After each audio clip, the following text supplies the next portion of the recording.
This video is brought to you by BetUS Sportsbook and Casino.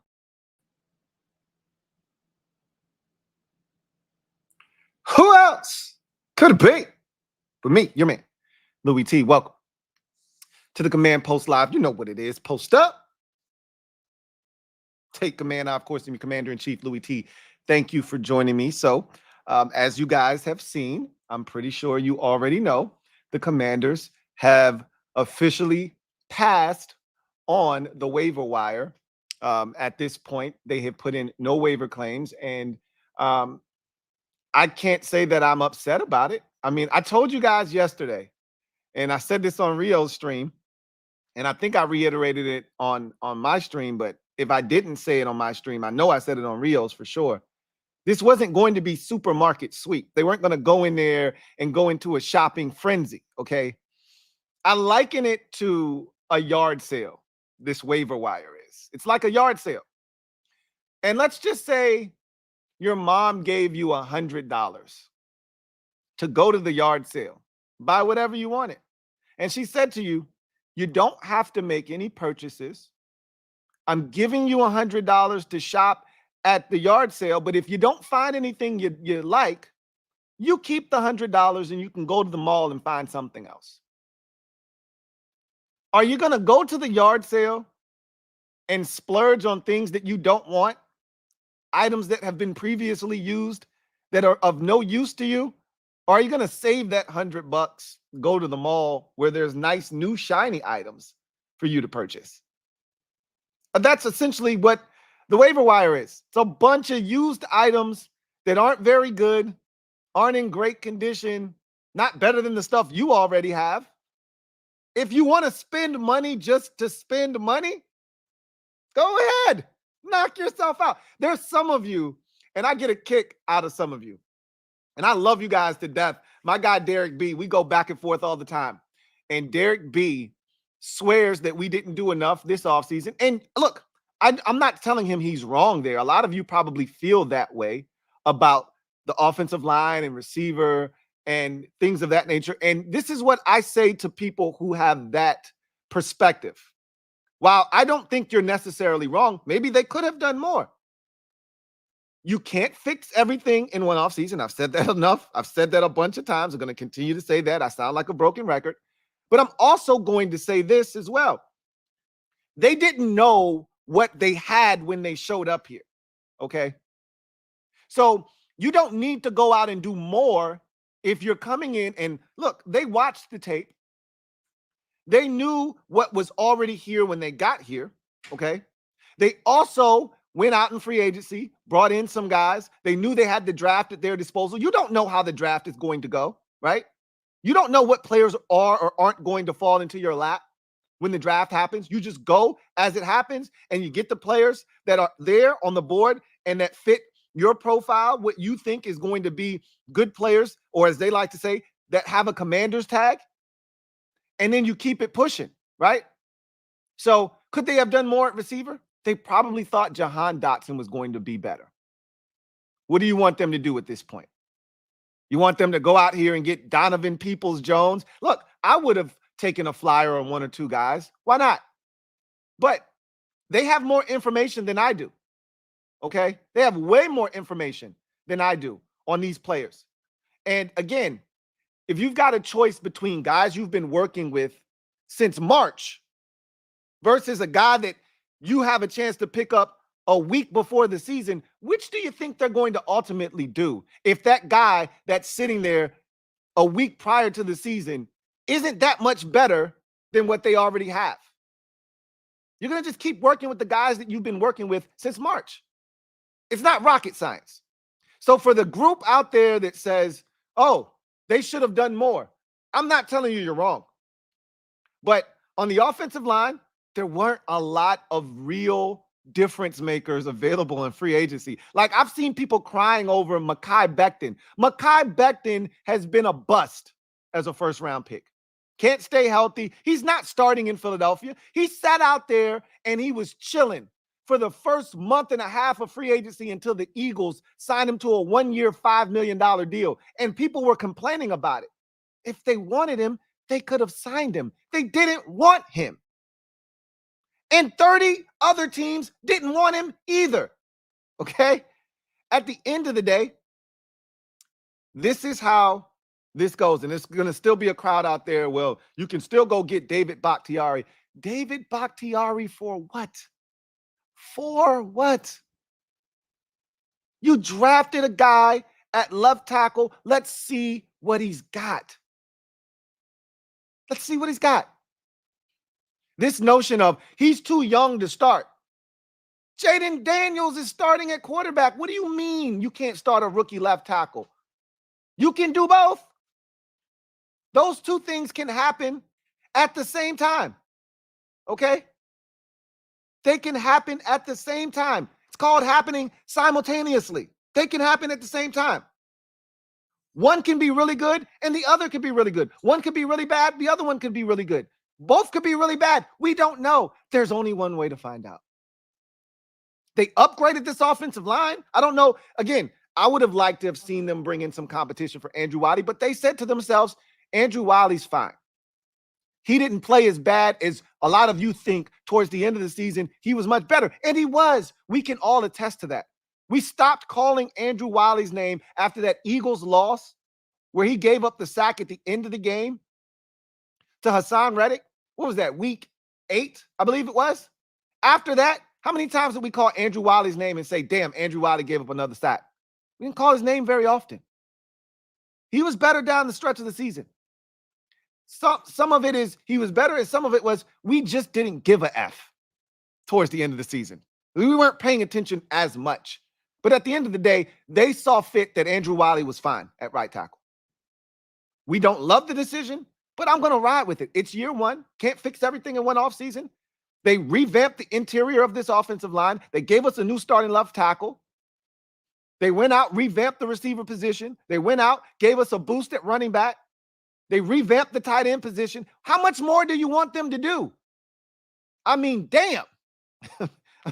I don't know how much more you wanted them to do. You want it, the same people that are upset today about not putting in waiver claims are the same people that were upset about not spending more in free agency.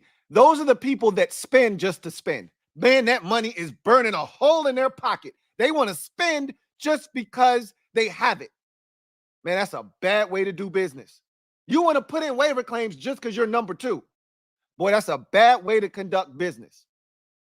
You don't get better for doing things for the sake of doing things just because. You get better when you make shrewd, calculated decisions.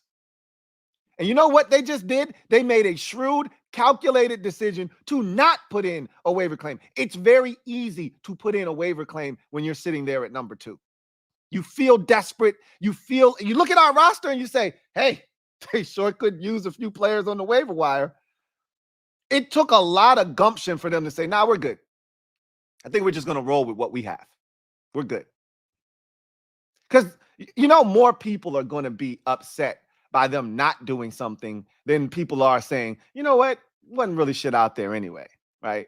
I know our shit isn't the best, but it's better than the shit that they're trying to sell me for $13 at this yard sale. I'm good. I'll keep my $13 in my pocket. At the end of the day, 1 or 2 players, 3 or 4 players off the way weren't going to change the outcome of this season. Believe it or not, okay? Contrary to popular belief, or I won't say popular belief, some of you out there who believe that putting in a waiver claim for 2 or 3 players was going to change the outcome of this season. Trust me, we are what we are already. And what's going to happen is going to happen whether we put in a waiver claim or 2 for a player, you know, yesterday, or we signed a tackle or 2 back in March or April, or we signed a receiver or 2 or drafted a receiver, another receiver in April. The outcome of this season is what it's going to be. 1 or 2 players wasn't going to make the difference here. We're in the infant stages of a rebuild. You can call it a recalibration. You can call it retooling. You can call it whatever the hell you want. This is the infant stages, the base stage, the foundational period of a rebuild. There's no need to try and rush the process. Some of you want to Snap your finger. I've been talking about this. I'm gonna rehash. I'm gonna dig up. I just watched a video. I don't know what prompted me. I know what prompted me to do it. I went back and I watched a video today of mine. And I said, damn, that shit is so profound. I need to run it back because the fan base needs to hear it. Because at that time, you weren't trying to hear that shit. It didn't resonate. I don't think it had the impact that it should have had. Because where we were mentally at that time, you weren't trying to hear that shit, right? You had checked out already. You were tuned into the draft. You were ready to move on from last year's debacle. I'm going to run that one back. On Labor Day Monday, before the new season of the Louie T Network kicks off, I need this message to be heard. So I'm going to run that shit back so you can hear it. It's as profound now as it was when I said it. It might be even more impactful now, minus one or two lines in there, because I thought we were getting Ben Johnson, but that's nor here nor there. And minus the NHL cap that I was wearing at the time. Obviously, we know how that went. But ignore those two things, and the rest of everything that I said in that entire spiel is just as impactful now as it was then. A lot of you need to understand what this first season and maybe even next year is going to represent for this organization. A lot of you are stubborn and you're fixated on making this thing a winner right now. And look, I would love nothing more than them to defy the odds and go out and win 10 or 11 games this year. But you know what? The likelihood of that is slim and none. The likelihood of the outcome of this season is 6, 7, or possibly 8 wins. And if the ball happens to bounce their way, we protect the football, we force turnovers, we take advantage of opportunities, all the shit that we talk about each week leading into the game, maybe we can get to 9. That would be a hell of a season. But for some of you, that's not good enough. I don't know what you're looking for. I really, truly don't know what some of you are looking for. I want you to help me understand what it is you're looking for from this group in year one. I need clarity from some of you as to what else could have been done. You have these grand ideas of what they could have done. Lay them on me. I want to hear them. What else could they have done? I'd love to know. I am very curious because I actually like what the guys are doing right now. I told you yesterday that they weren't going to be super aggressive. I did think they would put in 2 or 3 waiver claims. And they said, no, we're good.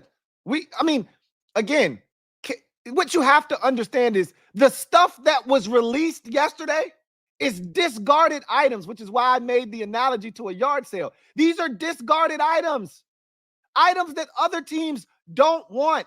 Now, again, one man's trash, another man's treasure. We've heard that a million times.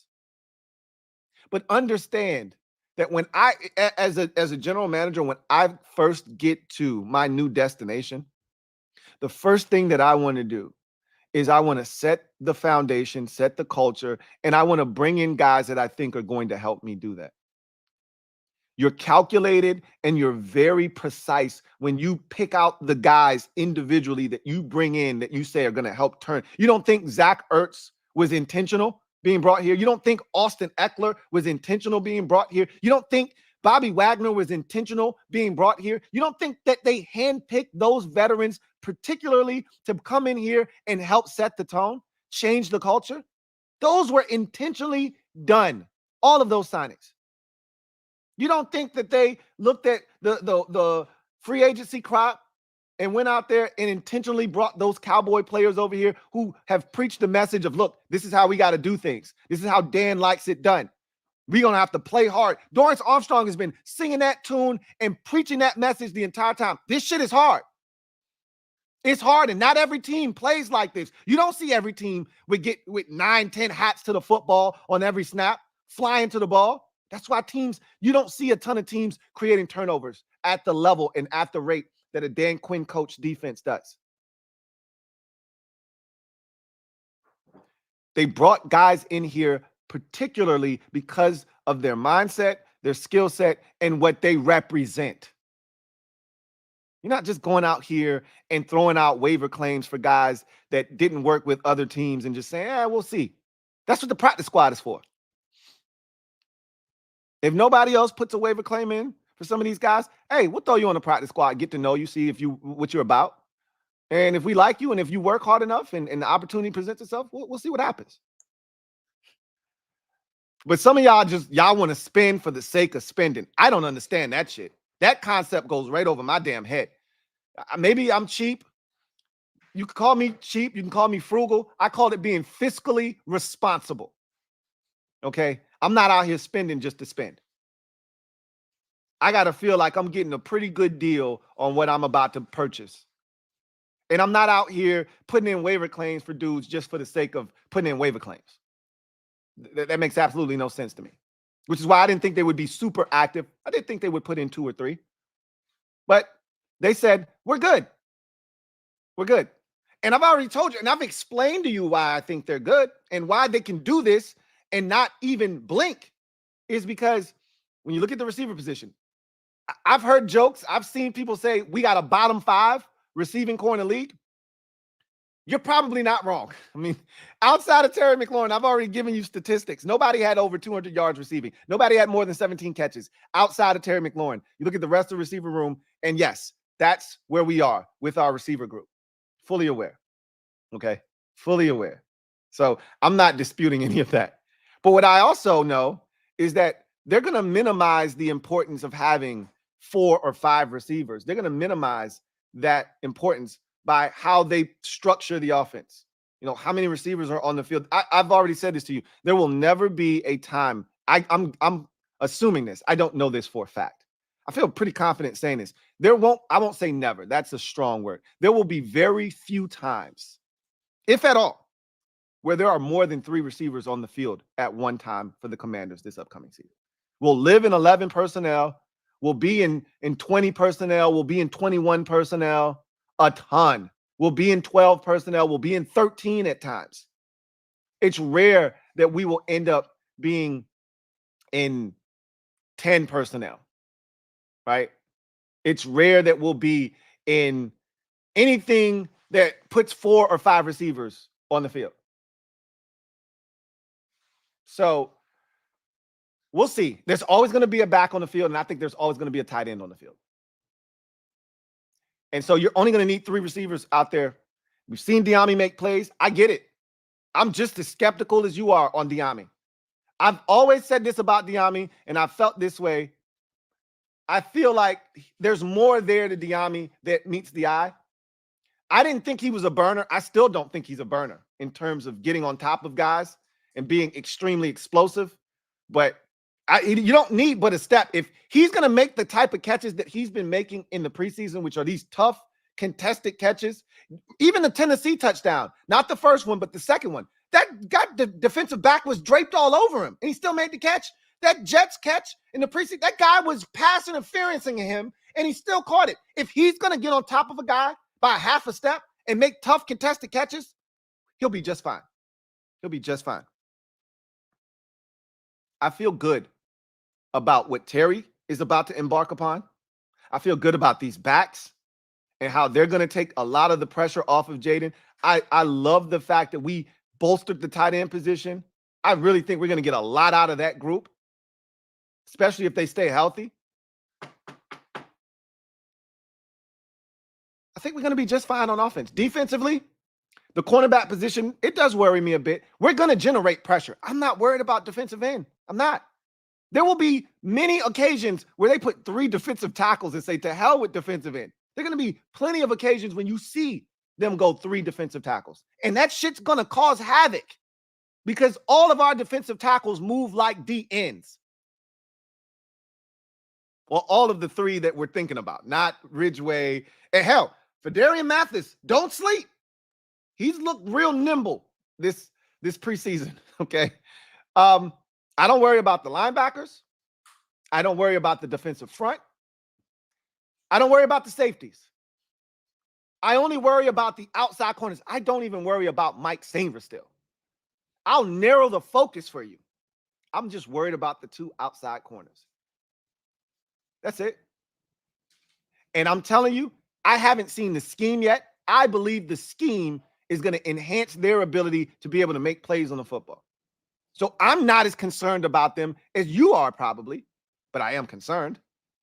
But I've already told you, I think this defense is going to be the catalyst that gives this team a chance to win on a weekly basis. So while you may be super concerned with the defense, I'm not. What were they going to do? They're going to add a sixth corner to the roster? For what? Where was that guy going to play? What was he going to do? How was he going to impact this team? What were you going to put in a waiver claim for Caleb Farley and make him your week one starter after he just got here a week before the season started? Again, help me understand what your logic is and where you're coming from. I just want to know. I just need help. Look, I'm not telling you that we have this extravagant roster that's ready to go out and compete. That's my message, is we don't. But just because you don't have all of the pieces that you would like to have doesn't mean you go out and do things for the sake of doing it. Because again, the stuff that's out there right now, you're not getting a Mike Evans at the receiver position off of the waiver wire. Okay. That's not what you're about to get. All right. You're not getting Jalen Ramsey out on the waiver wire at corner for right now. Right. Like, that's not what's happening. You're not getting Danielle Hunter off the waiver wire. That's not happening. So what are we actually talking about right now? I don't know. I don't know, but stop asking. I wanted to, I didn't want to do this with you guys. So yesterday, unbeknownst to me, maybe unbeknownst to a lot of you out there, I can't speak for you. You guys might have been all over this. I wasn't privy to this information, but apparently the Commanders made Dan Quinn available to the media via Zoom. So he had a Zoom press conference yesterday. And I don't see footage of it anywhere. I remember Ronald used to do these Zoom press conferences from his office all the time, or they'd take him to one of the conference rooms. And he'd sit in, usually it was from his office, and he'd do these all the time and we'd have access to them. I haven't seen it on the YouTube channel. I haven't seen it on any of the social media pages. I haven't seen it on the team website. So we're going to have to take extreme measures here.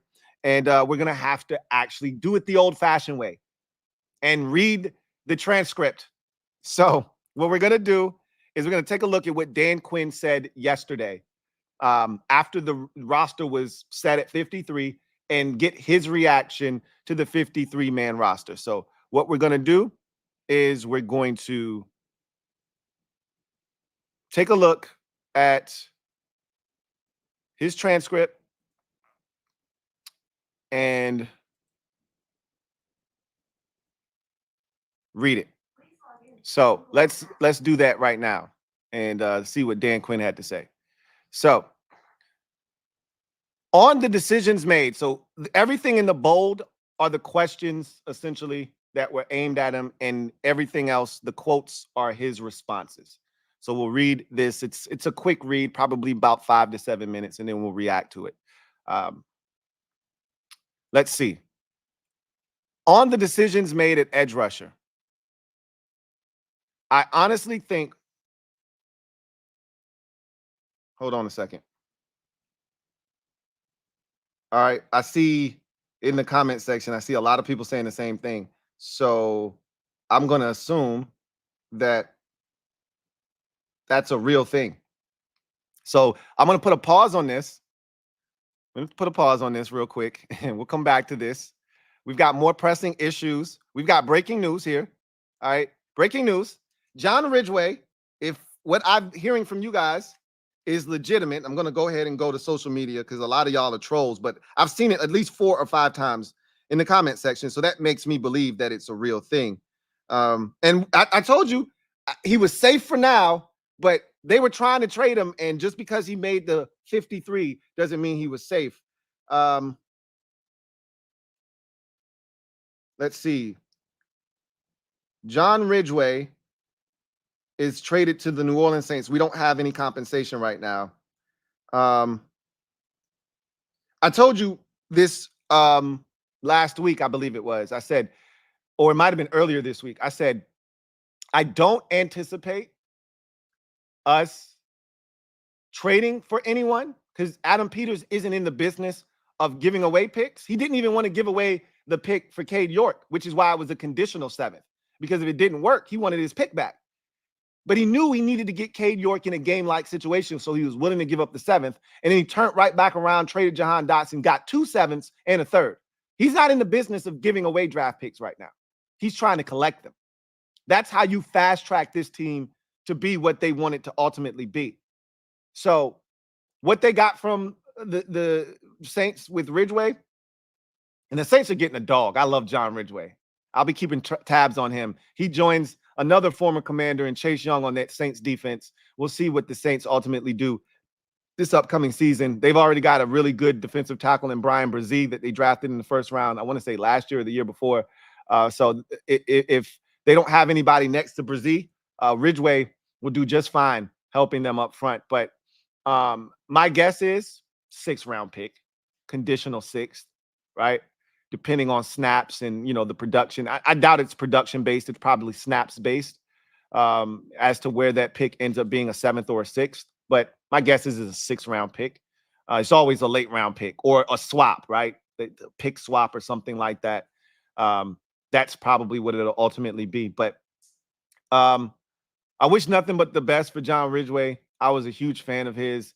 He'll always have a special place in my heart. Will Captain Insano. Captain Insano shows no mercy. That power bomb will go down in Commander's lore, right? We'll never forget that one. We'll always have that, if nothing else, with John Ridgeway the 3rd. But that frees up a roster spot. We'll see what they do with that roster spot now, if they bring somebody back that they had previously cut. So it'll be interesting to see how they handle that now that they have an additional roster spot available. Eventually, you're going to have some guys come off of IR, so those roster spots are going to be filled, anyway. So, again, at some point, Jordan McGee will be back off of IR. At some point, F.A. Obata, I believe, and we'll see what happens with F.A. But at some point, I believe they will add him to the active roster. And so at some point, there will be some guys that will be reduced to the practice squad. But right now, the roster is at 52 after John Ridgeway has been traded. And they prepared for this. So it's not like they didn't know. They tried to trade him before the roster cut down deadline. That didn't happen, but that didn't mean they were going to stop shopping him. They found a trade partner with the Saints. So they probably have a backup plan in place as to what they're going to do with that roster spot. So we'll see. I see some comments saying we're giving up a 7th and Ridgeway for a 6th. Perfect. Right? So now you have a 7th and you have 2 6s. You have 2 3s, right? Keep stacking up picks. I prefer to have picks in any round but the 7th. I don't give 2 shits about 7th round picks, just to be honest with you. All right. Give me 2 6s, give me 2 5s. I'll take those all day long. There's still talent to be had. By the time you get to the 7th round, I always feel like the cupboard is pretty bare. It's pretty bare. So I don't mind giving away 7th round picks to get a 6th, right? So attach a 7th round pick to Ridgeway. You picked up 2 from Philadelphia. Give up one of those. Give them Ridgeway. Get the 6th round pick. That's how you're going to fast track this thing and get better sooner rather than later, right? So, breaking news, John Ridgeway traded to the Saints along with a 7th round pick for a 6th round selection. So the Commanders now have a 1st round pick, a 2nd round pick, 2 3rd round picks, a 4th round pick, a 5th round pick, 2 6th round picks, and a 7th round pick. Keep stacking those things up like bricks. Keep stacking them up like bricks. The more draft capital you have, the more optionality, as they like to say, you have. You can package up those 2 6s for a 5. You can package up 2 6s or a 6 and a 7 for a 5, right? It gives you the ability to move around the board. You can package up a 5 and a 6 to get a 4th, right? It allows you to do more things. So I love it. All right. So let's get back to the business of Dan Quinn and his Zoom conference call yesterday. On the decisions made at edge rusher, obviously one controversial decision was made, choosing Javonte John Baptiste over KJ Henry. This is Dan Quinn speaking now. Quote, I honestly, when you are going into into new programs, you're really looking at some things that will change and scheme fits and what you're looking for. Sometimes when you're going into something new, you're looking for a different scheme, different fits. But I think by and large, we've really been pleased with what we've seen from Jamin, and that certainly was part of the factor. So what he essentially said with that answer is that they were pleased enough with Jamin that he can be that fourth defensive end. They don't need KJ Henry for that. They kept Javonte John Baptiste because I think that was more so a message that we believe in our draft picks. We just got here and we made, what I think they had 6 picks in the first 3 rounds, right? 1, 3 2s, 2 3s. And then they had 2 5s and 7, right? So that's 8 selections. Do we have any 4th round picks? Yeah, we had a 4th round pick, right? Who we taking the 4th round?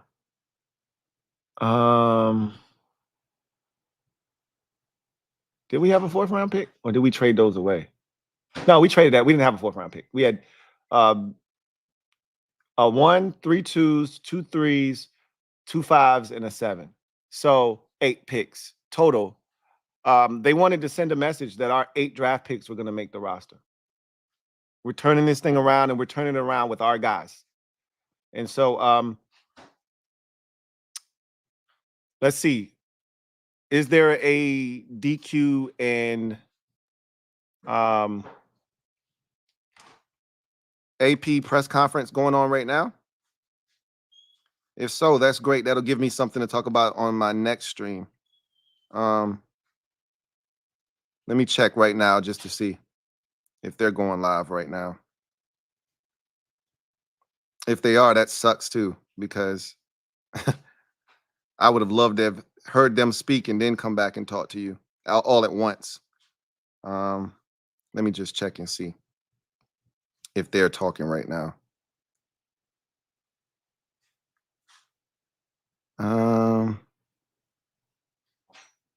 Let's see. Yep, they are talking right now. You bastards. Oh my God, they get on my nerves for that. Anyway, so honestly, all of this stuff that I'm talking about now goes out the window. I'd rather just hear them talk. So I'll scrap this portion of it, and I'll come back and really analyze what they're talking about, because that's more important to me than reading a transcript from yesterday. Now we got some fresh content to really dive into for those two and really kind of get a sense of how they feel, why they made the decisions that they ultimately made. And that's what I'm interested in. I'm big on what's said. And so we're going to get a chance to hear what was said. And so I don't need to talk about what was said yesterday when we're getting some stuff today.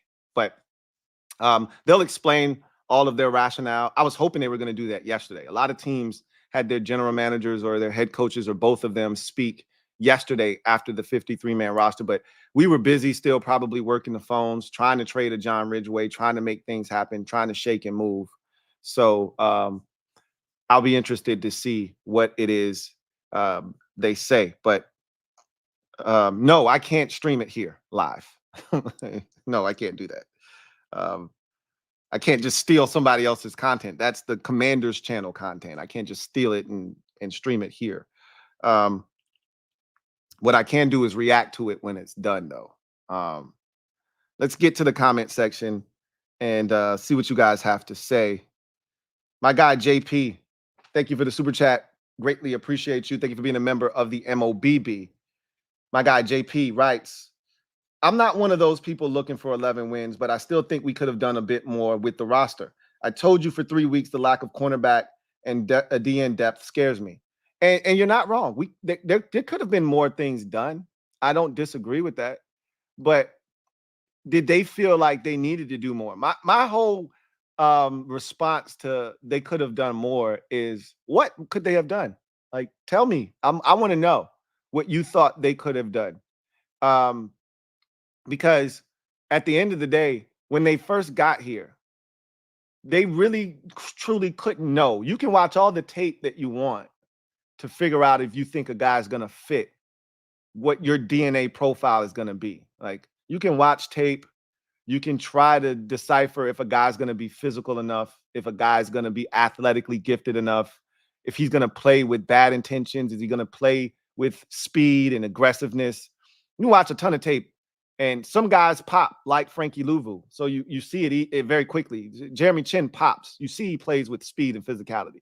Some guys don't necessarily pop on tape, but it doesn't mean they don't play with that same intensity. But you don't know that until you get here. They couldn't have known that Jahan wasn't going to be a great fit for them. They didn't know until they got here. And they saw him every day in camp, and they realized he's not what we feel like is going to be a commander moving forward. He doesn't fit the bill, right? So they traded him. But if they would have known that in advance, maybe they would have been more aggressive at wide receiver. Defensive end, they were excited about Jamin Davis, and they still are. So while you might think they need to do more defensive end, they're looking around and saying, hey, we got Jamin Davis, Dante Fowler Jr., which we haven't seen Dante Fowler Jr. at all this entire offseason, right? And we got Dorrance Armstrong. Not to mention Cleveland Farrell. We'll be fine at defensive end. Because, again, they're going to move guys around. They're going to mix and match pieces. Keep in mind, Frankie Louvu will be playing edge rusher at times on third downs. They're going to move guys around. And our defensive ends, because they're so versatile, if we had, 330-pound physical two-gapping defensive tackles that are space eaters, then we could have a problem. We got agile, mobile, and hostile defensive tackles that can act as defensive ends, that can get after the quarterback. And with the rotation that we hope we can have, these guys won't have to play as much. That's the hope, that we've got enough guys that we can rotate in and out, that Daron Payne and Jonathan Allen don't have to play 91% of the snaps or 87% of the snaps this year, which is why I wanted to hold on to John Ridgeway, but they thought differently. And I'm with it. I'm with it, right? So we'll see what happens. But look, if you felt like they could have done a little bit more, I'm not here to disagree with that notion, because they probably could have done a little bit more, right? Depending on what your definition of a little bit is. But at the end of the day, what I'm saying is it probably wasn't going to make that much of a difference. Maybe signing Stephon Gilmore would have made a difference. Guess what? Joe Witt Jr. and Dan Quinn saw Stephon Gilmore up close and personal last season and said, nah, we're good. That should tell you all you need to know, right? That should tell you all you need to know. There weren't a bunch of dynamic corners and tackles and edge rushers available. And again, if you're going to spend that kind of money, you need to feel like, hey, we're going to get a return on our investment because that guy's going to help us do something special. You're not looking to spend that kind of bread in year one of a rebuild. I can't stress that enough. We're in year one of a rebuild or recalibration as they try to find their north. You shouldn't be spending on Danielle Hunter when you're going to win 7 games. Maybe Danielle Hunter will help you win 8 or 9. Great. That's awesome. Still not going to make a massive difference. Maybe 9 wins get you to the playoffs. That'd be awesome in year one. That'd be great. But are you willing to spend $27 million, which is what the Texans spent on Danielle Hunter per season, to find out if he can help you win 8 or 9 games? Nah, I'm good. I'll pass on that. We'll come back to that discussion in say 2 years when we're ready to compete and do something special. Then you can go out and spend big on a tackle or a corner or an edge rusher or a receiver. Hell, next year, if Jaden shows what we think he can show and his team plays the way that I think they're going to play, which is tough, hard, and competitive, I expect them to be aggressive, more aggressive than they were this year. because they'll have a better feel for where they are in the process. They'll know exactly what their needs are, and then they can go out and be aggressive in addressing those needs, not just in the draft, but via free agency as well. Red Wing 01. Thank you for the super chat. Greatly appreciate you. Thank you for being a member of the MOBB, who writes, do I wish we made a couple of claims? Sure. But I respect they want to go in with their guys. I wish we'd have kept KJ and Castro Fields, but it is what it is. KJ, for the roster that we have constructed, again, KJ's a Jag, but so is Javonte John Baptiste. And KJ's a better Jag than Javonte John Baptiste at this point. So I too would have preferred KJ be here. I have no desire to see Tariq Castro Fields on this roster. I would have gone with Chig Newsium before I went with Tariq Castro Fields, to be honest with you. I have no desire to see Tariq Castro Fields on this roster whatsoever. But KJ should have been here. I agree. Again, I don't have any issues with them moving on from KJ Henry. I get why they did it, but in the interest of putting the best 53 together, he would have been a part of that. But again, we're talking about a negligible difference. Okay, we're not talking about them cutting Dorrance Armstrong Jr. in favor of Javonte John Baptiste. You know, we're talking about them cutting KJ Henry, a guy that was probably going to play sparingly anyway, right? So again, I'm not really going to go too, far off the deep end on KJ not being on the roster. Do I think he should be here? Yeah, I do. Do I mind them cutting him? Absolutely not. Absolutely not. GT7. Thank you for the super chat. Greatly appreciate you. GT7. Thank you for being a member of the MOBB, who writes, Louie, let's all take a minute to enjoy normalcy. I've been enjoying that the entire offseason. If you're just enjoying that now, you're late to the party. I've been kicking back. This is great. Oh, man. Feet up. Sipping a Mai Tai. Oh, man, this is great. Is this what being a competent NFL organization feels like? This is great. Just soaking up all the NFL rays. This is nice. Yeah, I've been taking in normalcy all off season. So, hey, well, if you're just getting here, welcome, right? We're just talking about football. Isn't that great? You know, when Ronald last year said, hey, I'm happy to be talking about a long snapper, or will we keep a fullback? While it was a dumb comment, it was profound, because all he was saying is, I'm tired of talking about non-football related shit. I'm just happy to be talking about some shit that actually has something to do with the action on the field, or has something to do with the actual product that we're trying to put on the field, and not something outside of it. And you know what? I don't want to take that for granted, but I do want to get to a point where it's expected and we're not celebrating it. Because that's what it's supposed to be, But for where we've come and for how long we've had to deal with that type of shit, I do think it is worth acknowledging once again. Man, it's nice to be having a conversation about cutting KJ Henry or trading John Ridgeway or not putting in waiver claims versus talking about the alternative. That does feel nice. He said, it feels good. Yeah, feels good. He says, unlike most, I trust DQ and AP. Let them cook. And I'm not saying that people don't trust them because they're questioning them. Just because they're questioning them doesn't mean they don't trust them. I always tell you guys, we're not always going to agree. Doesn't mean you don't rock with me. We just don't agree. Just because fans out there don't always agree with the decisions made, I'm not always going to agree with the decisions that are made. I wouldn't have traded John Ridgeway, but they saw value in moving on from Ridgeway. I'm cool with it. I already told you, I'm riding. Because for too long, I had to walk. My legs are tired, man. My legs are tired.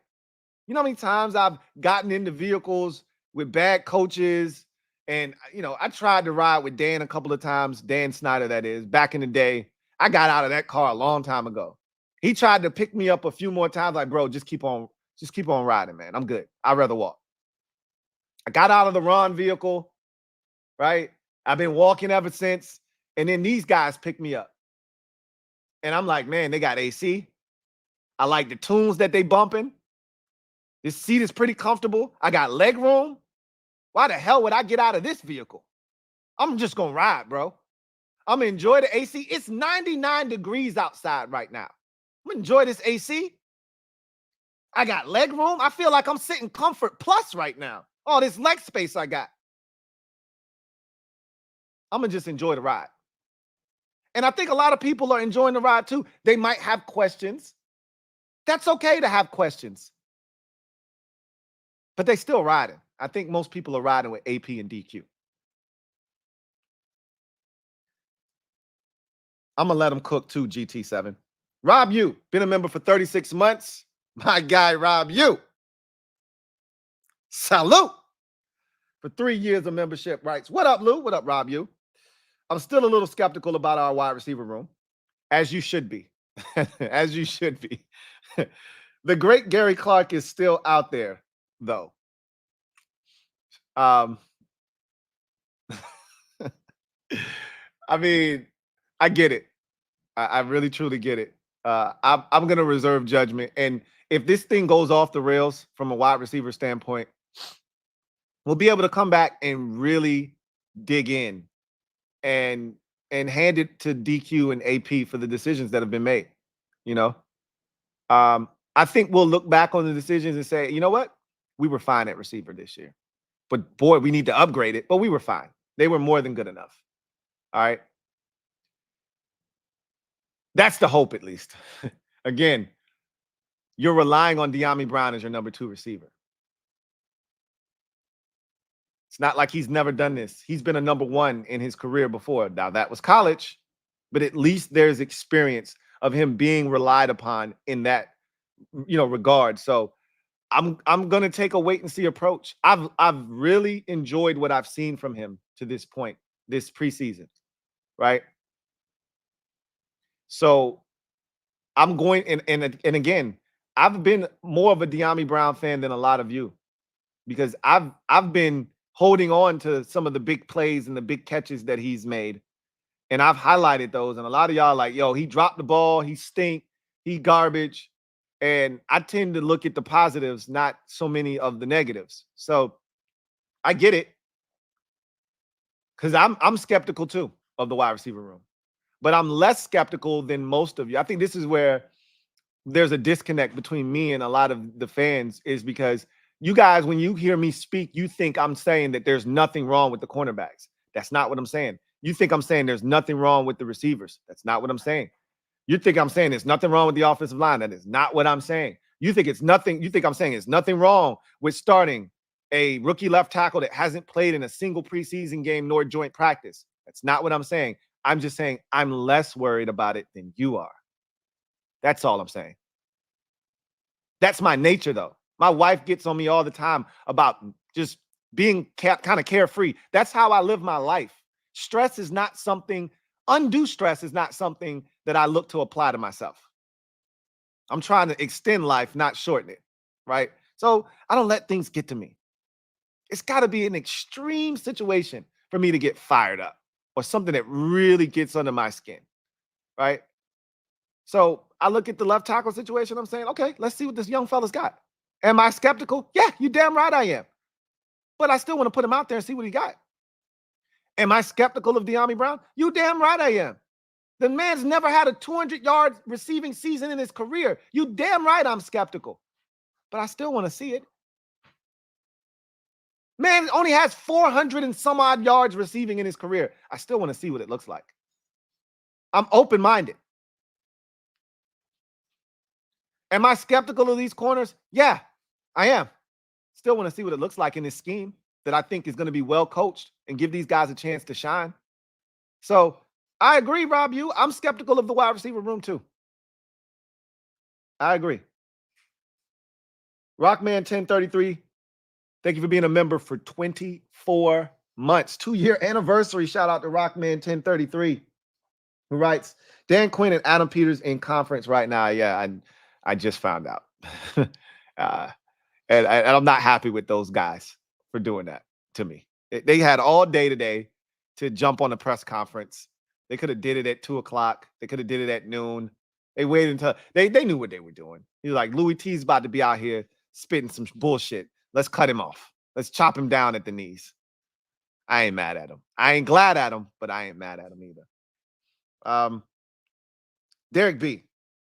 Thank you for the super chat. Greatly appreciate you. Thank you for being a member of the MOBB. My guy, Derek B. writes, JD5 will play like a playoff QB with 10 Ls. Waste. If he plays like a playoff quarterback, I guarantee you we won't lose 10 games.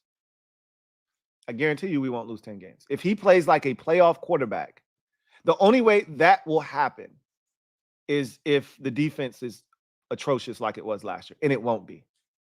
Keep in mind, we won 4 games last year with a quarterback throwing 21 interceptions, not running the football, having the most dropbacks of any team in the NFL, and giving up the most points of any team defensively a season ago, while scoring like the 3rd or 4th fewest points in the league. All of that transpired, and we still won 4 games. We've said this over the years. If we had better quarterbacking, those 7-win seasons would have been 9, 10, 11-win seasons. If this defense is much improved, which it can't be any worse, we were the worst defense in football last year. This defense is improved, and this offense is improved, which I'd like to say that it will be. And if your statement is correct in him playing at that level, there's no way this team is coming away with double-digit losses. No way. But we'll see, right? Only one way to find out. Only one way to find out. Robbie Witherall, thank you for the super chat. Greatly appreciate you. My guy, Robbie, writes, Louie, hope all is well with you and the family. I think we have a stud in JD5. How worried are you about it stifling his growth due to the lack of team success? Did they undersell the recalibrate? No, because he's a part of this first season trying to figure it out. It'd be one thing if we knew the commodity that JD5 was already and we still didn't build around him. We're trying to find out if he's the answer too, right? And again, it's the coaching staff's job to accentuate the strengths of this team and minimize their weaknesses. It's the job of this staff, and I think we have an incredible staff, so I'm not worried about that. I think it's their job to take the things that Jaden Daniels does well and implement those things. The receivers do well, implement those things. The running backs do well. The tight ends do well. The offensive line does well, implement those things, and try to minimize the things that they don't do well. And maximize the talent that we do have. I know we don't have a ton, but we have some. We're not completely void of talent. Zach Ertz, Ben Sinnott, and John Bates, even to a lesser degree, can all play. Brian Robinson Jr. and Austin Eckler can both play. Terry McLaurin can play.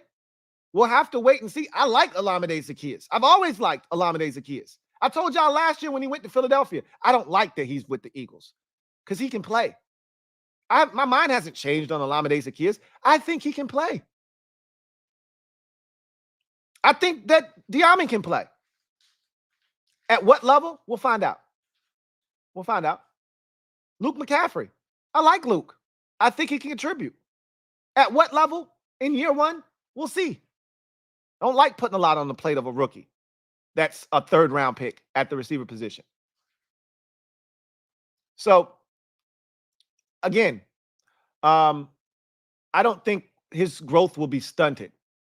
If he's good, we'll know. We'll see it, right?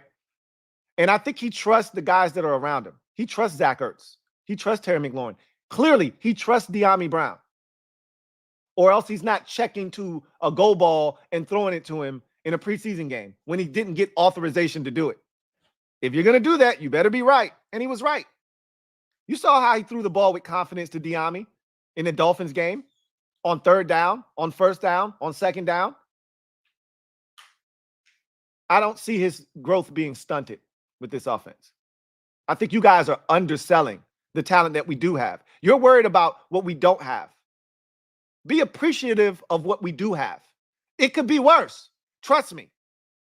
We are far from the least talented team in the NFL. I'm not telling you that we're that far away from it, but we aren't the least talented team in the NFL. And we do have talent.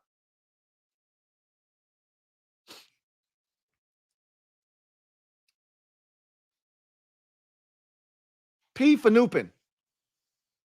Thank you for the super chat. Greatly appreciated. Thank you for being a member of the MOBB. Who writes, this fan base frustrates me to no end. I want to think we're smarter than Cowboys fans, but the way we think and want to do things is no different than Dan Snyder and Vinny Serrato without the money and power.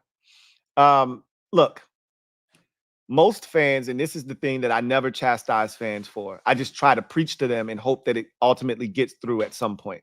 But I don't point my finger and wag at them.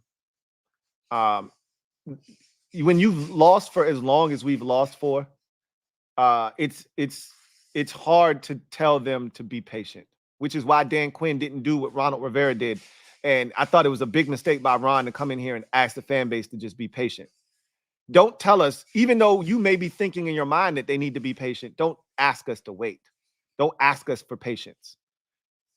Let me do that. Let me ask the fan base for patience and perseverance. You don't do that. You tell us, hey, we're going to do everything in our power to turn this thing around ASAP and win ball games right now. We don't want to talk about the future. We don't want to talk about next year or the year after that. We're talking about right now. What can we do to win now? That's all Dan Quinn and Adam Peters have done this offseason, is they've talked about now. How can we win now? Dan Quinn talked about not being patient. We're trying to win right now. That's how it should be. Let me tell the fan base, hey, this shit ain't happening overnight. Let other people do that. You focus on how can you win this year. So fans are no different. When you've lost largely and when you've lost and lost big for the better part of 25 years, it's hard to look a fan in the face and say, hey, man, wait another 2 years and we're going to have this shit rolling. They ain't trying to hear that. A lot of fans ain't trying to hear that. So I can't be upset. I just try to preach to them as to the thought process of Adam Peters and Dan Quinn and why they're going about business the way they're going about it. But we're nowhere near as bad as Cowboys fans, because in order to be as bad as the Cowboys fans, you actually have to win and have expectations. We're losers, okay? We haven't had back-to-back winning seasons. Well, I shouldn't say that, because technically we had it in 15 and 16. We haven't had a winning season with 11 wins or more since 1991. We haven't had double-digit win seasons in back-to-back years since 90 and 91, I would guess. Like, we can't even begin to compare ourselves to Cowboys fans. We don't know what it's like to win 12 games 3 years in a row. You got to be 50 or 60 years old to understand what that feels like. Or late 40s, mid to late 40s, to know what that feels like. So we can't even compare ourselves to Cowboys fans. We don't even know what that's like to bitch and complain about winning 12 games, going 12 and 5. We kill for 12 and 5. They go 12 and 5 every year. So as much as I want to compare us to the Cowboys fans, yeah, they're delusional.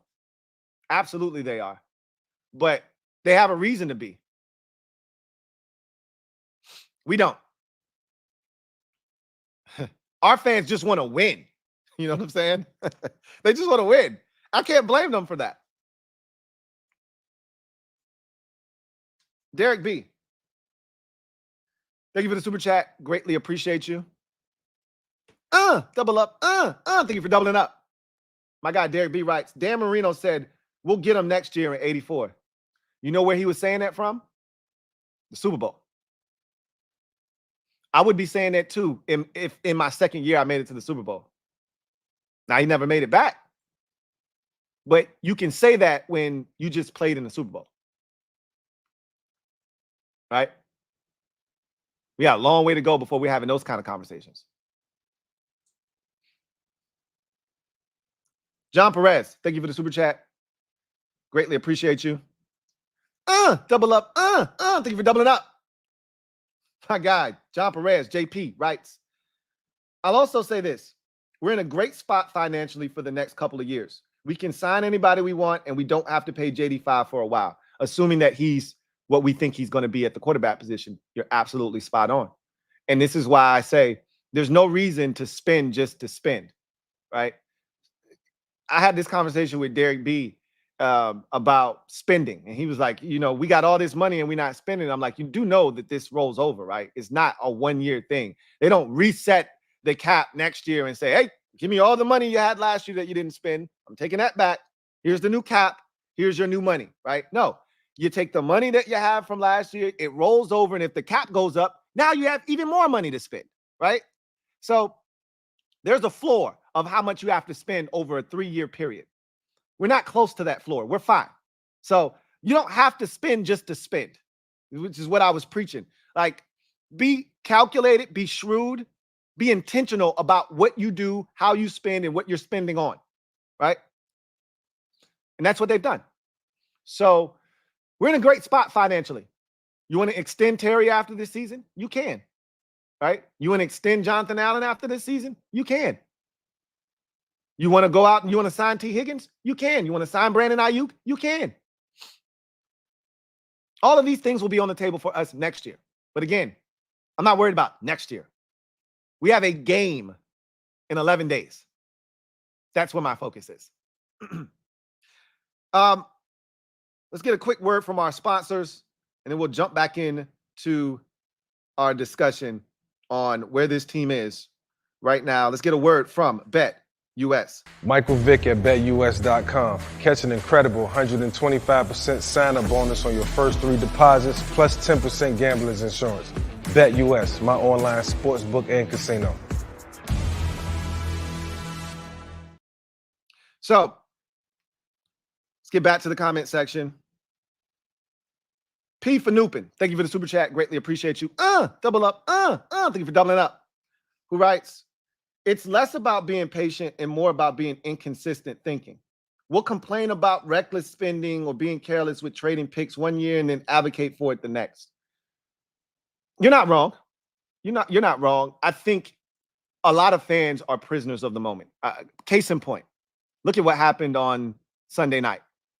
Martavis Bryant, who had done jack shit diddly poo squat the entire summer, got here literally 3 weeks ago, has a great half against the Patriots. Really a quarter and some change, but we'll just call it a half. Let's round it up. Sounds better. Fans lose their shit. This guy should be on the roster. He's a big body. He can be a red zone target. Yada, yada, yada, blah, blah, blah. Why? Why should he be on this team? How much value does he truly offer? He doesn't know the playbook yet. What can he do that somebody else on the roster can't do other than having size? And that's great, but how often are you going to use that size? Like, how often are you going to say, hey, let's put Martavis in? He doesn't play special teams. He doesn't offer you any other value than being big and fast. How often are you going to be able to utilize those two traits? Some say a lot. They say, nah, not that much. We're good. We'll pass. Fans were upset. I thought he should have made the roster. They just live in the moment. Fans are prisoners of the moment. Oftentimes they're not. So when you see all of these other teams out here spending frivolously and you go, how are the Eagles able to do this every year? How are the Jaguars able to do this every year? How are the Rams able to do this every year? Our fan base is like, why aren't we doing that? They're prisoners of the moment. We're not doing that because we're not close. The Jaguars were just in the AFC divisional round 2 seasons ago and almost beat the Chiefs. If Christian Kirk doesn't fumble the football going in for a touchdown, they might have played in the AFC Championship. So you can go out and spend money. The Rams just won the Super Bowl 3 years ago. So you can go out and spend money. You can trade for this guy, trade for that guy, play like it's monopoly money. Knock yourself out. They got a veteran quarterback. You can do that.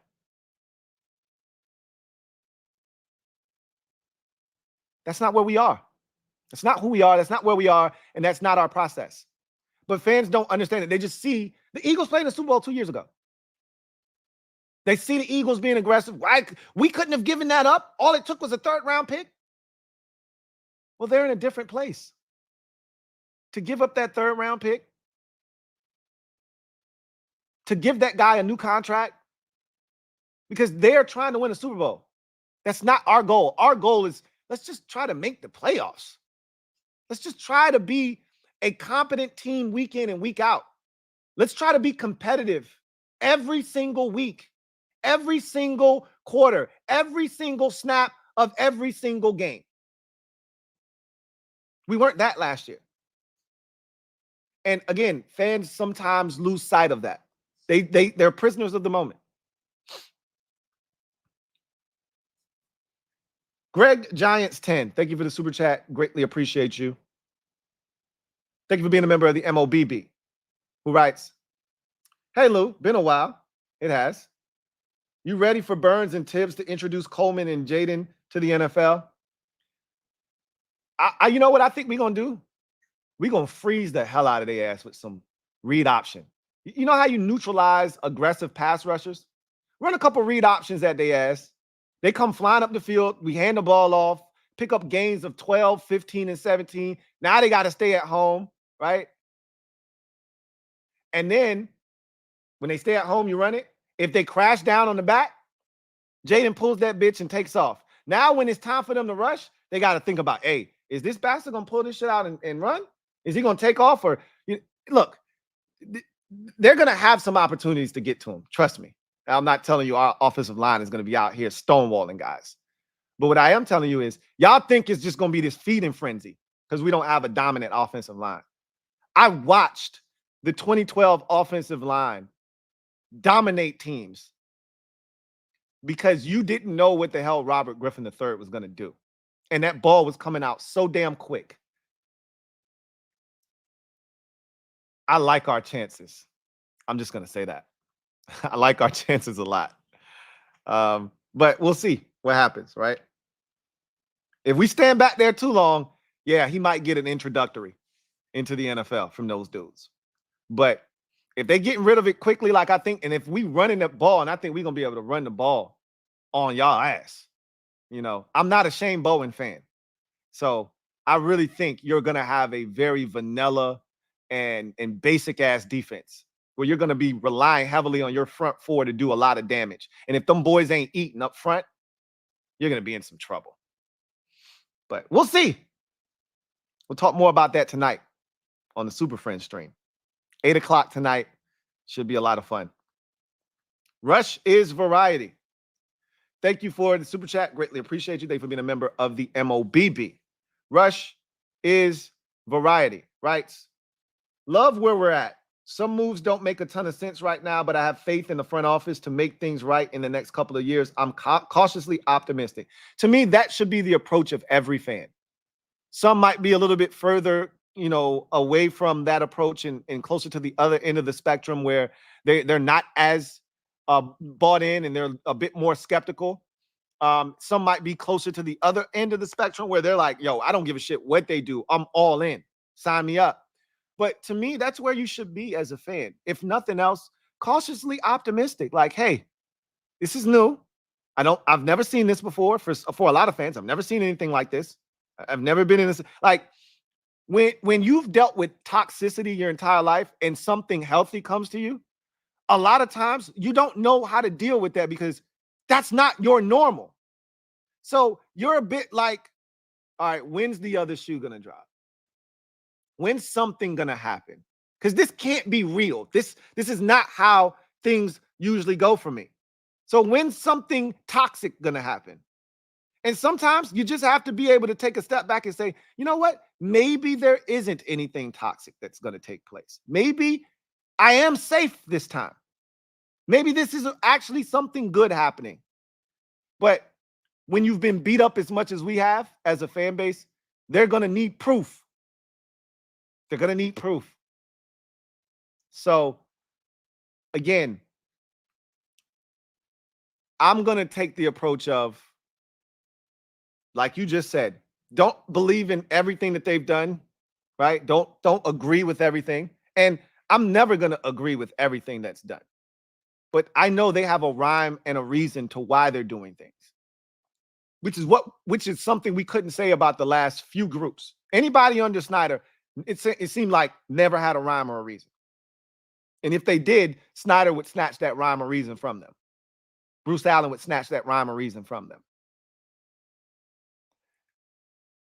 We may not agree with the Jahan trade or who he was traded to. We may not agree with the John Ridgeway trade. We may not agree with KJ Henry not making this roster or some other player that you may have thought should have been here and aren't.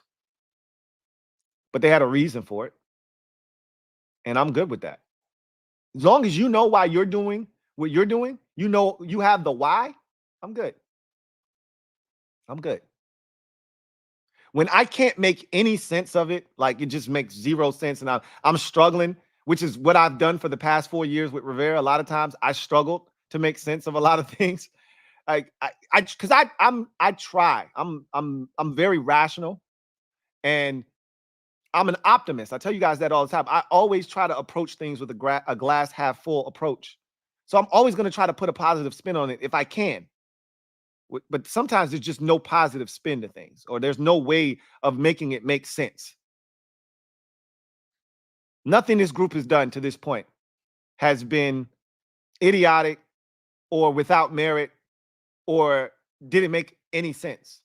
Everything they've done has had some sort of reasoning or rationale behind it. I'm cautiously optimistic too. Tino TV, thank you for the super chat. Greatly appreciate you. Tino writes, Lou, they must be really confident in our wide receiver group. I think y'all are focusing too much in on the receivers. I think they're confident in the offense as a whole. Again, if you're a pass-heavy team and you rely heavily on your receivers, then this ain't the receiver group for you. But that's not who we're going to be as an offense. There are layers to this offense, and when you peel back that onion, you will see that their roles will be minimized to the point where there's just enough receiver on this roster for this year. As Jaden Daniels' role expands and grows and more is put on his plate, you're going to need to upgrade that position. This isn't good enough for Jaden Daniels next year or the year after that. For his rookie season, this is fine. This is fine because they're going to take their time with him. They're going to feed him with a spoon and they're going to give him baby food. By season's end, we should be putting whole pieces of chicken, French fries, little pieces of pizza that's cut up into nice digestible sizes on his plate. And he should be able to eat that without us helping him or without him wearing a bib. Right now, baby food, bib, small spoon. You can get away with the receivers when that's the offense. Running the football, using him as a runner, tight ends, all of that combined minimizes the impact of the receivers, which is the message I've been trying to preach. Next year, when Jaden's much more, further along in his process and his game has expanded and he's ready for more, you better have more to offer him. And they will. They will. Greg Giants 10. Thank you for the super chat. Greatly appreciate you. Double up. Thank you for doubling up. Who writes, don't remind me of 2012. Such a frustrating year. It was great for us. It's one of the few good memories we've had over the last quarter of a century. So we bring that up probably more often than we should. It's been very applicable this year, though, because of all of the similarities with the offensive line, the number 2 overall pick, the quarterback, all of those things.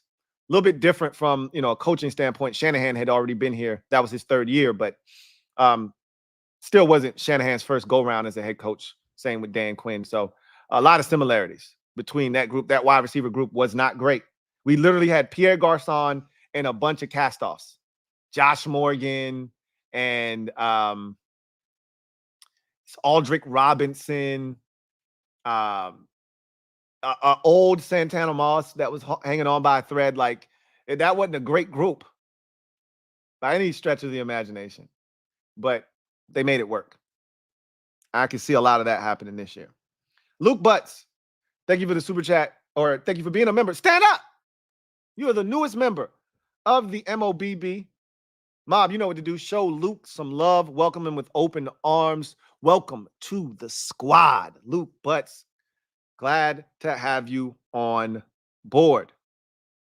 Swaggy Pete, thank you for the super chat. Greatly appreciate you. Thank you for being a member of the MOBB. My guy, Swaggy Pete, writes, I'm no chef, so I'll believe that Chef AP is cooking.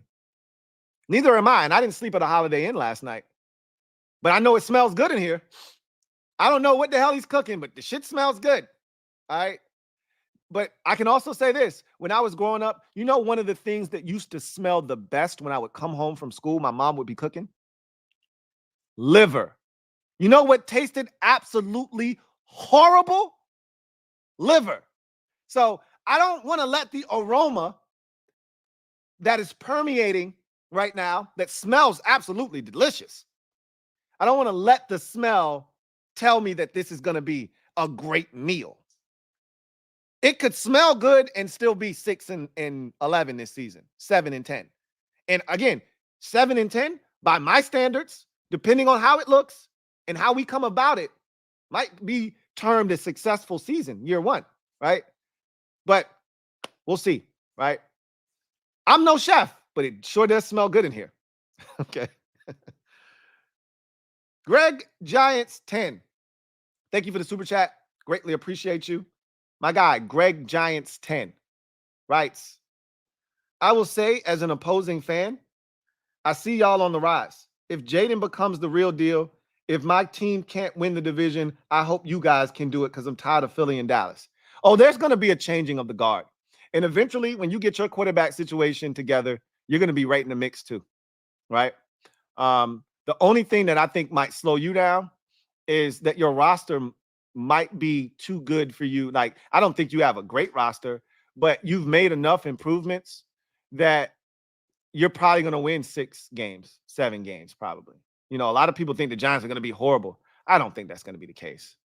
I don't think that's going to be the case at all. Now, if Shane Bowen can't get this defense to play the way Wink Martindale had you playing, then you might be awful. But if Shane Bowen has this defense playing well, you're going to win some games. You guys are going to win some games. And ultimately, if you want one of these elite quarterbacks, you either need to really suck, and I don't think you're going to bottom out like we did last year and win 4 games. You either need to suck, or you need to have the ability to trade up, and then it's out of your hands at that point. You need like this year, you needed somebody to not need a quarterback, and that wasn't the case. Picks 1, 2, and 3 all needed quarterbacks, so you can get up there and get your guy. If you finish with the 7th pick in the draft next year, because you were 6th this year, you finish with the 7th pick next year, and let's say there's 3 quarterbacks again, and picks 1, 2, and 3 need quarterbacks, or let's say there's 2 really good quarterbacks, and picks 1 and 2 both need quarterbacks. You're stuck again, right? That's the only thing. I'm glad what happened to us last year. Because in order for us to move forward, we needed to take that massive step backwards. That's the only thing that I think stinks for you guys. But ultimately, we gonna put these things in motion, put this foundation here, let it set, and then we going after Philly and Dallas. I already told you, I feel like Dallas in particular is coming closer and closer back to the pack. So, and I'm not sure if Philly isn't either, even though it feels like they've done a lot of things to improve their roster. We're going to see what their staff is all about, because it still feels like there's a bit of turmoil there. Like, it's a little uneasy in Philadelphia. Like, a losing streak or, you know, a slow start to the season, and that shit could unravel. Fingers start pointing, all kinds of stuff. We'll see. Those veterans that were there to keep that shit intact, the Fletcher Coxes and the Jason Kelce's, those guys aren't there anymore. So we'll see. Anyway, I digress. That was the last super chat. We'll get out of here. I'll go ahead and take in that DQ and AP presser. And if I have enough time, I might come back and jump in. I'll probably just save that for tomorrow. We'll dive into that tomorrow. But because my guess is that presser probably went every bit of 25 to 27 minutes. So I'm going to need time to kind of analyze that and take notes. And I'll probably just save that for tomorrow is what it feels like. But whatever the case may be, I'll see you guys later on tonight for the NFC East Super Friends stream. That'll be at 8 p.m. over on the NFC East Super Friends channel. We'll be giving our season predictions. I'm so glad we're doing this. I'm tired of people asking me for my predictions and me not really wanting to give them because I haven't given them yet. And I'm glad I went through that exercise. You guys are going to see that video when it comes out eventually with former NFL first-round pick Justin Pugh. We did a Commanders roundtable with him. And we started doing wins and losses, and I stopped because I found myself doing that thing that I do where I'm sitting there talking and I convinced myself, yeah, we could win that game. And I was like, I don't know how many, I haven't tallied it up yet, but I can tell you I have far too many wins this early in the season, and I'm not comfortable with how many wins I already have. So I said, I'm done. I'm out of the game. So I stopped making predictions because I'm glad I did that. So now I can be more cognizant when I go into this NFC East Super Friends prediction video, and I can stick to the script. I have a plan. I need to execute it. Okay. I have to find a way to get to 7 or 8 wins. Do not exceed 7 or 8 wins at all costs. I'm going to do that. I got to pick my spots. You know, I want to sweep the Giants. You can't win 7 games and sweep the Giants because you're going to win more than 5 games outside of sweeping the Giants. You can't say you want to win 3 or 4 games in the division and then say, well, we're only winning 7 games. You win 4 games in the division, you're winning 9 or 10 games this season. The key to winning 7 or 8 is you still got a ways to go in the division, meaning you got swept by either Dallas and or Philly, and you split with the other 2 teams, or you split with the Giants, or you sweep the Giants, but you don't beat anybody else. That's how you get to 7 or 8 wins, or 6, right? But if I get it my way, where I beat every team in the division at least once, well, then you're halfway to 7, essentially. You got the Titans, the Bears, the Panthers. These are teams that are on the schedule. Like, these are winnable football games, okay? I get it. The Bengals, the Ravens are on the schedule as well, and teams like that, but there are winnable football games on this schedule. So I got to find a way to get to 8. I digress. You guys get out of here. I'll see you guys later on tonight, hopefully for the NFC East Super Friends. Y'all take care. God bless. And I want to give one more shout out to BetUS for sponsoring this live stream. If you're looking for a new sports book this upcoming season, BetUS is the book for you. The link is down in the description and will be pinned in the comment section of this video. You guys get out of here. Hopefully I'll see you later on tonight. I'll definitely see you tomorrow. Take care. See you next time.